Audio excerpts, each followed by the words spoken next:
You're going to have to ask yourself a couple of questions by the end of the program. Why would our schools leave all of this history out? I mean, this is some of the greatest American story that you've ever heard. Why would they do that? And it's everywhere. You just don't know where to look.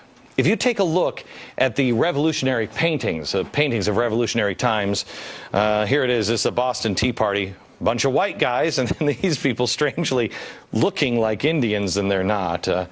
But that's it. Not a lot of racial diversity. If you watch movies, one great movie. This is John Adams. You watch John Adams, and you don't see a lot of racial diversity. I'm currently watching Johnny Tremaine. This is. I love this movie. I remember this growing up. I was watching it with my kids just last night, and I noticed there are a couple of American Indians, but you don't see any African Americans unless they're slaves. They will show people as slaves, but that's it. Now, I want to show you a painting of the Battle of Bunker Hill. Here's the Battle of Bunker Hill. Bunch of white guys, right? Unless you know where to look. Right here. That's Peter Salem. He was actually the hero of the battle. It doesn't look like he's a hero there. He looks like he's cowering behind the white guy with a sword. He was the hero of the battle. And he saved scores of American lives that day. Why don't we know this? Look here. African American, helping row the boat across. You know what his name was? Prince Whipple. He fought alongside Washington during the Revolution. Take a look at this one, this painting of, this is the Marquis de Lafayette. If you look at this, you just think, oh yeah, and then he made his slave dress up like I don't know what. But that's what you would think, right? This guy is incredibly important. This guy may have won the Revolutionary War. James Armistead was his name. How did he win the Revolutionary War? Double spy. I'm going to let David tell the story here in a minute, but basically the Brits thought that he was spying for them, but he was spying for General Washington. He'd give the Brits bad intel and reveal the good critical information to General Washington. Did you know this story? Why? I'm so tired of people saying, well, it was just the white people, white people, white people. No. No. Why are we intentionally leaving others out? There are black founders. Human history. If I ask the audience, when did America have its first African-American judge? What year would you say? Anybody? Take a guess. Judge. 1860s? Anybody? 1770. 1770. Amy, is that just a wild guess? No, not. I wasn't sure exactly, but I think it's about 1770. Tell me. 1768. Wentworth Cheswell, New Hampshire, elected to office in New Hampshire. He was reelected for the next 49 years, held 8 different political positions. Really cool story about him is we all know that Paul Revere made his midnight ride. We also know he wasn't the only guy riding that night. Another guy riding, Wentworth Cheswell, black and white riding. Now, how is it possible? Did you know that we had an African-American ride to say the British are coming, the British are coming? Amy did. Amy did. Anybody else besides Amy know that? 2, 3. Okay, 3 people in the audience. Now, the white guy with the sword is Thomas Grosvenor. So you have Thomas Grosvenor and you have Peter Salem, black and white fighting side by side, but Peter is definitely the hero that day. 1817, this painting is done, and all the way up until the 1980s, we knew that that was Peter Salem, the hero of Bunker Hill. 1980s, the professors got together and said, oh, no, that's not Peter Salem. We think that that's Grosvenor's slave is who that is. It's not Peter Salem. Oh, you're kidding. No, in the 80s, they changed that from Peter Salem to Grosvenor's slave, Asaba. And that's what they say, oh, no, it's not Peter, it's Asaba, Grosvenor, it's his slave. how come the guy who painted it and the guy who was there and the guy who saw it and painted what he saw had him as Peter Salem, and now we've all convinced, oh no, it's just like...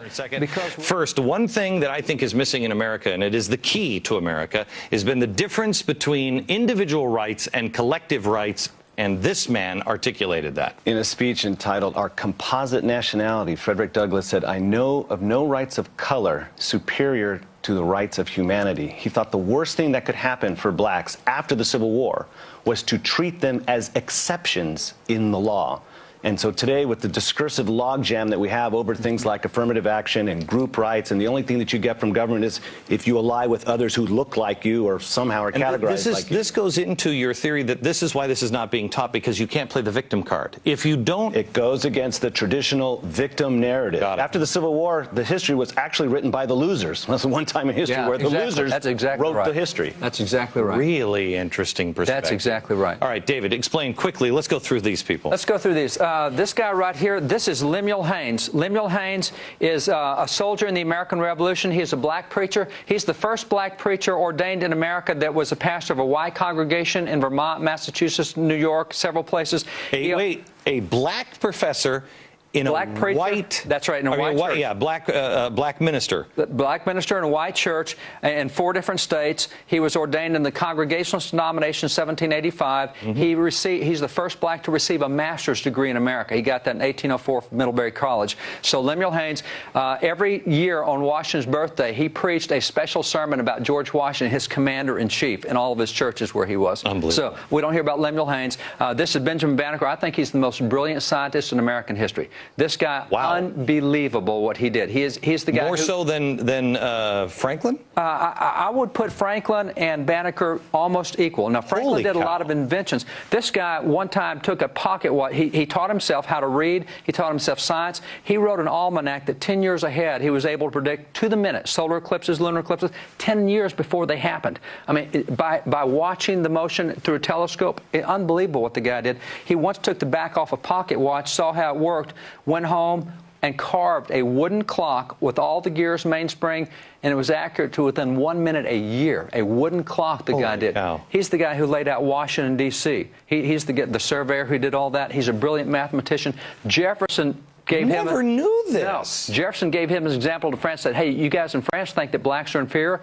Here's Benjamin Banneker. Okay, first, representatives, I asked, when did we have our first black Speaker of the House? When did we have the first Speaker of the House? 1789. When did we have our first black Speaker of the House? I bet most people would say never. Never, except it was right here. Joseph Hayne Rainey. Joseph Hayne Rainey of South Carolina is the first black to preside over the House of Representatives.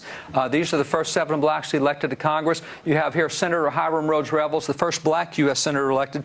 He was a minister of the gospel. He was a missionary. He worked with Frederick Douglass. He recruited 3 regiments of black soldiers in the Civil War, and he was a missionary to slaves in the South.